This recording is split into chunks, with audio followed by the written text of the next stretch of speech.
So this is our Siemens KTP HMI. It's a mobile HMI. This is your power up screen. We have an operator message section here. We have an alarm section up top, navigation panel. Those are going to be on every single screen, so you always have access to those items. If we open up our screen select navigation, these are all your different screens that you can go to. We've got part selection for part recipes that are saved. Selecting a new part type is easy as navigating up and down and selecting. You can go to grind parameters, so setting up the parameters for your grind cycle, dress parameters for your dress, machine parameters.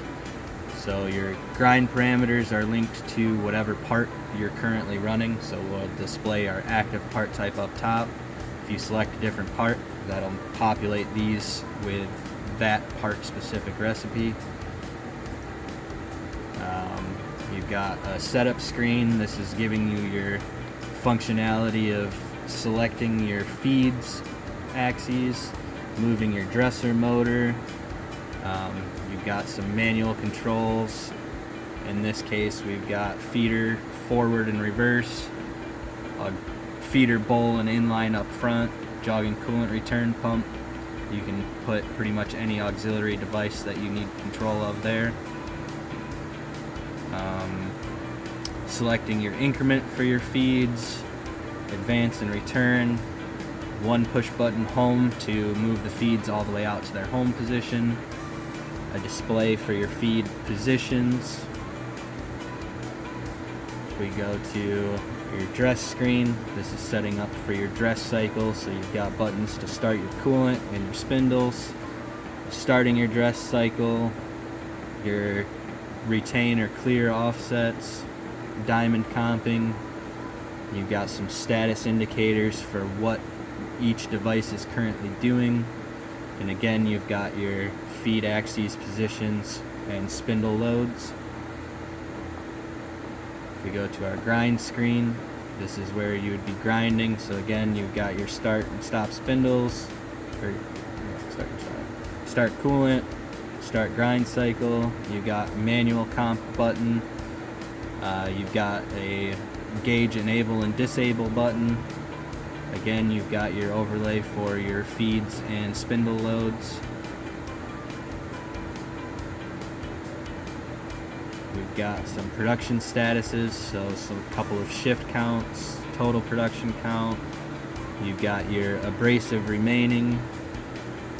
We've got the number of parts until you requested your next auto dress. I/O status screen. This is displaying all of your auxiliary devices for your I/O. Selecting any page there. You've got a lubrication screen, whether or not you're running your lube status there, your lube times, how long you want your timeout to be, how long you want your interval to be, and then a couple of status indicators as well as a start manual lube cycle button. And then you've got an alarm, current active alarm screen, and an alarm history screen. So on the front of our panel we have a programming port with an outlet and a network connection. We have a flip-up table for programming devices to sit on. We open up the panel. We've got power supplies and fusing up top. We've got your PLC and I/O rack, a remote access VPN system, Ethernet switch,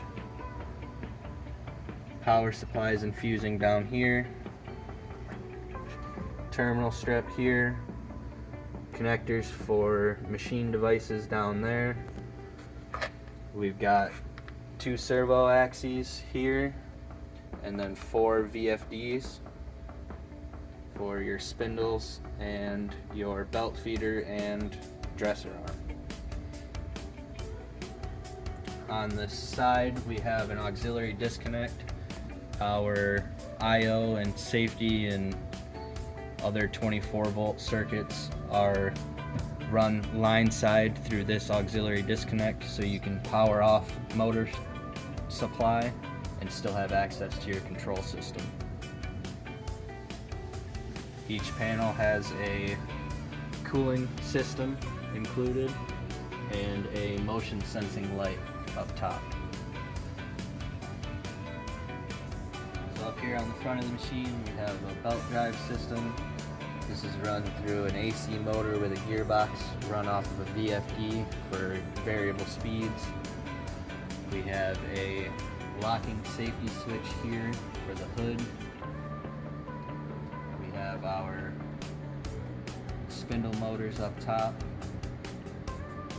Down here we have our servo feeds with precision gearboxes.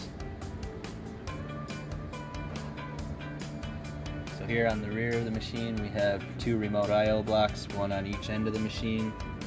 We have our feed home position switches, one on each side. We have a main air pressure sensor for the air system. Over here we have a pneumatic actuated coolant valve and then a coolant flow sensor.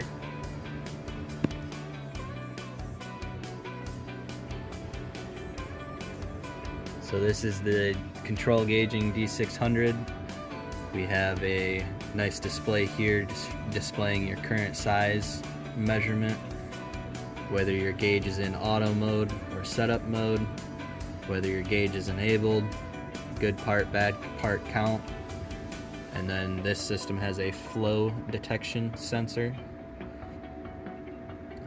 This profile here gives you a display of all the readings taken during your timed reading, so you can see as it's taking a measurement what each individual measurement looks like.